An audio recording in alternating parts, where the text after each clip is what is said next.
वैज्ञानिकों ने एक बहुत ही चौंकाने वाला खुलासा किया है।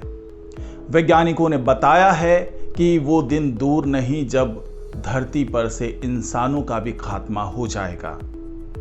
भले ही डायनासोर के मरने की वजह कुछ और रही होगी, उल्कापिंड रहा होगा या कोई ऐसी चीज रही होगी जो अंतरिक्ष से आकर के पृथ्वी से टकराई, लेकिन इंसानों के खात्मे की शुरुआत हमारी पृथ्वी से ही होने वाली है और उसके संकेत भी दिखने लगे हैं।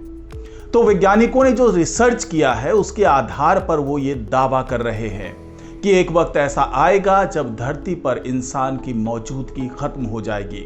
भले ही अभी हम मंगल ग्रह पर जाने की बात करते हैं या फिर ऐसा कोई साधन ढूंढ रहे हैं जिससे हम धरती से बाहर जीवन की तलाश कर सके और वहां पर इंसानों की बस्ती बसा सके, लेकिन इस सब के पीछे क्या आपको पता है कि वैज्ञानिकों को ये चिंता क्यों हो रही है कि धरती पर से अब पलायन करने का वक्त आ रहा है?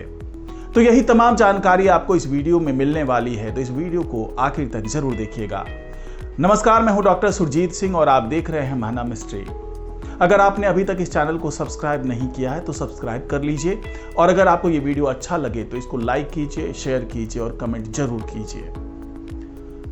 तो जिस तरीके से वैज्ञानिकों ने धरती से अलग कहीं आशियाना बसाने की ठान ली है, उससे ये संकेत मिलने लगा कि वैज्ञानिक ये चाहते हैं कि आने वाले कुछ शताब्दियों में कोई ऐसा ठिकाना बन जाए जिससे यहाँ पर धरती पर मौजूद जो इंसान है वो पलायन कर सके। दूसरी समस्याएं अपनी जगह पर हो सकती है। हो सकता है कि कोई उल्कापिंड टकरा जाए, कोई कॉमेट आ जाए, कोई एस्टेरॉइड की बात हो सकती है या कुछ और वजह हो सकती है जो स्पेस साइंस से जुड़ी हुई वजह हो, एस्ट्रोनॉमी से जुड़ी हुई वजह हो। लेकिन जो एक सबसे बड़ी वजह है जिसे वैज्ञानिकों ने ढूंढ के निकाला है वो है हमारे यहाँ बढ़ती हुई गर्मी। अब आप ये कहेंगे कि गर्मी से व्यक्ति परेशान हो सकता है, इंसान परेशान हो सकता है, लेकिन इससे उसके जीवन का खात्मा कैसे हो जाएगा?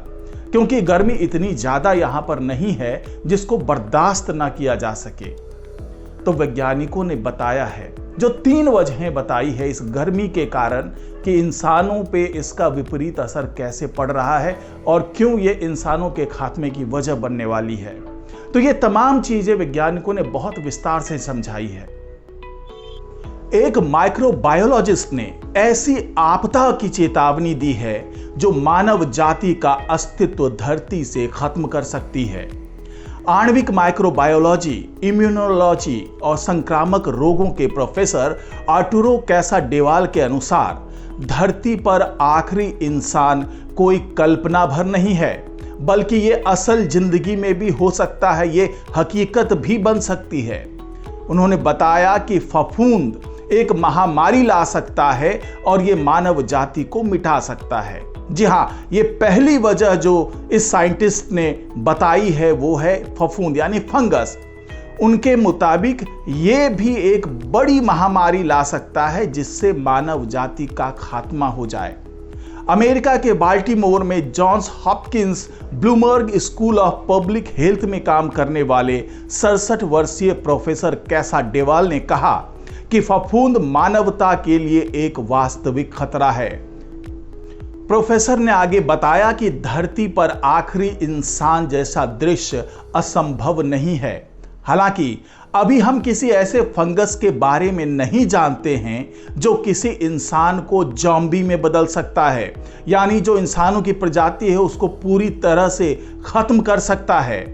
लेकिन उन्होंने ये जरूर बताया कि इस बात को लेकर कोई संदेह नहीं है कि हम समय के साथ खतरनाक नए फंगसों को देख सकते हैं। ऐसा पहले भी हो चुका है। उन्होंने कहा कि जलवायु परिवर्तन के कारण, यानी कि जो क्लाइमेट चेंज हो रहा है, जो ग्लोबल वार्मिंग हो रही है, उसके कारण फफूंद मानव जाति के लिए नई बीमारियां लेकर आ सकता है। तापमान बढ़ने से हमारे पर्यावरण में हर चीज प्रभावित हो रही है। प्रोफेसर ने दावा किया है कि इस बात के बढ़ते प्रमाण हैं कि कुछ फफूंदों में नई बीमारियां फैलाने की क्षमता है जो अभूतपूर्व तरीके से इंसानों को नुकसान पहुंचाएगी। उन्होंने कहा कि अगर फंगस उच्च तापमान में पलने के अनुकूल हो जाता है तो ये हमारी सुरक्षा को तोड़ देगा। यही सबसे बड़ा डर है। यानी जो हमारा इम्यून सिस्टम है वो बढ़ते तापमान के कारण जो फंगस में जो उसकी क्षमता बढ़ रही है उसको रोक पाने में अक्षम होगा, उसको नहीं रोक पाएगा। और यही वजह होगी कि तमाम दवाइयां भी उस फंगस पे काम नहीं करेगी। फंगस में म्यूटेशन के सबूत पहले से ही मौजूद हैं। साल 2007 में जापान में एक व्यक्ति के कान में कैंडिया ऑरिस नाम का फंगस पाया गया था और 2007 के पहले तक यह वैज्ञानिकों के लिए अज्ञात था। तो ये पहली वो वजह है जिसके बारे में वैज्ञानिकों ने हम सभी को चेतावनी दी है कि इस तरीके से इंसानों का खात्मा हो सकता है।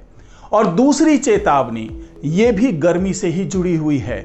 दूसरी चेतावनी वैज्ञानिकों ने यह दी है कि जिस तरीके से तापमान बढ़ रहा है उससे क्या होगा कि हमारे ध्रुवों पे मौजूद बर्फ पिघलेगा, उसकी जो ऊपरी परत है वो पूरी तरह से खत्म हो जाएगी और परमाफ्रॉस्ट से निकला हुआ जो वायरस है जो शताब्दियों से या कह लें कि करोड़ों साल से वहां दबा हुआ है लेकिन अभी जिंदा है, और जैसे जैसे तापमान में वृद्धि होगी वो तमाम वायरस सक्रिय होंगे और वो परमाफ्रॉस्ट से बाहर आकर के जानवरों को संक्रमित करेंगे। फिर जानवरों से वो इंसानों में संक्रमण फैलेगा और वो ऐसा संक्रमण होगा जिसकी काट अभी लोगों के पास नहीं है, वैज्ञानिकों के पास नहीं है, क्योंकि उस वायरस से अभी तक पूरी तरह से पूरी मानव प्रजाति अनजान है, क्योंकि उससे आमना सामना अभी तक नहीं हुआ है।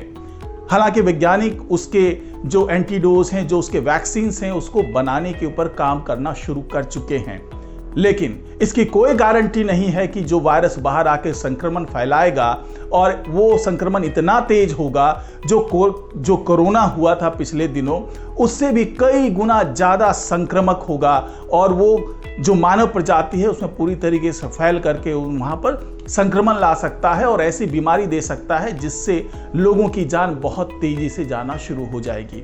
तो ये दूसरी वजह है जो वैज्ञानिकों ने बताई है। और तीसरी वजह है कि भले ही वैज्ञानिक इस बढ़ते तापमान और बीमारियों से लड़ने में सक्षम हो जाए, यानी कि जो फफूंद डेवलप होगा, जो वायरस डेवलप होगा, उससे बचने के उपाय हो सकता है कि वैज्ञानिक कर लें, लेकिन जिस तरीके से तापमान बढ़ रहा है और इस सीजन में जिस तरीके से गर्मी देखी गई है, अगर ये तापमान इसी तरीके से बढ़ता रहा तो वो दिन दूर नहीं है जब लोगों की जो प्रजनन क्षमता है वो कम होना शुरू हो जाएगी, जो ऑलरेडी हो चुकी है। और ये प्रजनन क्षमता कम होते होते उस स्तर तक चली जाएगी जब नई पीढ़ी का आना धीरे धीरे बहुत कम हो जाएगा और धीरे धीरे वो बंद हो जाएगा। और जो पुराने लोग हैं वो धीरे धीरे युवा से प्रौढ़ावस्था जाते जाते बुढ़ापा आके जो प्राकृतिक मौत होती है वो मौत हो जाएगी, लेकिन नई पीढ़ी इतनी ज़्यादा नहीं होगी कि वो फिर आगे वंश को बढ़ा सके और उनके अंदर ऐसी क्षमता नहीं होगी, क्योंकि उस वक्त शुक्राणु बहुत कमज़ोर हो चुके होंगे और उस शुक्राणु के कारण जो बच्चा जन्म भी लेगा उसके अंदर ऐसा इम्यून सिस्टम नहीं होगा जो यहाँ पर मौजूद बीमारियों से लड़ पाएगा और धीरे धीरे इस तरीके से भी मानव प्रजाति खत्म हो सकता है। तो ये तीन वजहें हैं जो वैज्ञानिकों ने बताई है कि इन तीन वजहों के कारण धरती पर से इंसानों का अस्तित्व मिट सकता है। तो ज़रूरत है इस ग्लोबल वार्मिंग से निपटने का और ज़रूरत है हम अपने आसपास भी मौजूद संसाधनों का इस्तेमाल इतना ना करें, इतना दोहन ना करें जिससे ग्लोबल वार्मिंग में इजाफा हो और उससे पर्यावरण में असंतुलन पैदा हो। और ये असंतुलन अगर ग्लोबल वार्मिंग की बात कर लें, क्लाइमेट चेंज की बात कर लें, तो ये इतना घातक हो सकता है कि हमारी धरती से इंसानों का अस्तित्व ही मिट जाए। तो आज की रिपोर्ट में फिलहाल इतना ही। नमस्कार।